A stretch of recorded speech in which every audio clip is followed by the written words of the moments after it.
ఉండట్లేవు అని అనుకోవడానికి తాజాకు గుడిసైనా సరే, డేరా అయినా సరే, అది దేవుని మందిరం అని ప్రతిష్ఠించిన తర్వాత ఆ మందిరములో దేవుని మహిమ ఉంటుంది. హల్లెలూయా. దేవుడు వాక్యం చెప్తుంది కదా, ఎదుగో సొలొమోను మందిరం కట్టించినప్పుడు అక్కడ వాక్యం ఏం రాయబడిందంటే, దివారాత్రములు నా మనస్సు నా దృష్టి ఈ మందిరం మీద ఉంచి ఉన్నాను. అందుకోసం ఈ సమస్య ఉందనుకో, ఇలాంటి మొక్కను ప్రార్థించండి. ఇశ్రాయేలుని భాగ్యం ఎంతో గొప్పది. ఈరోజు ప్రార్థిస్తున్న విశ్వాసైన సేవకుడివైన ప్రార్థిస్తున్న వారికి గొప్ప భాగ్యం ఉండబోతుంది. మనం ప్రార్థించే వారిగా ఉంటే. అంతేకాదు, ఇంకేమంటున్నాడు కింద వచ్చినలో, ఇశ్రాయేలుని భాగ్యం ఎంతో గొప్పది, నిన్ను రక్షించిన నీ దేవుణ్ణి పోలిన వారు ఎవరు? నిన్ను రక్షించుకున్నాడంటే దేవుడు. హల్లెలూయా.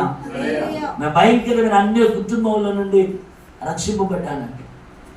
మా తాతగారు ఏమి క్రైస్తవుడు కాదు, మా నాన్న ఏమి క్రైస్తవుడు కాదు.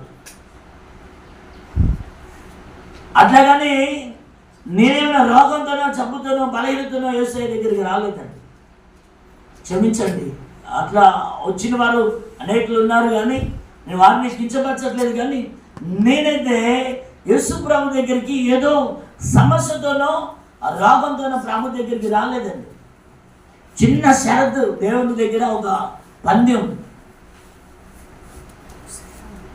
నేను ఎంతగానో ప్రేమిస్తున్న మేమిద్దరము ఒక ఫ్రెండ్స్గా ఉంటున్న సమయంలో స్టెఫెన్ బ్రదర్ అని మా సంఘంలో ఉంటాడు, సంఘపెద్దగా ఉన్నాడు. అతను నాకంటే ముందుగా ప్రభుని ఎరిగి సువార్త చేస్తూ ఉన్నాడు.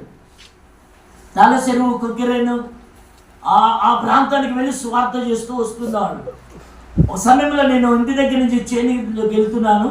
ఆయన బస్సు దిగి వాళ్ళ ఇంటికి వస్తున్నాను. మధ్యలో కలిసాం.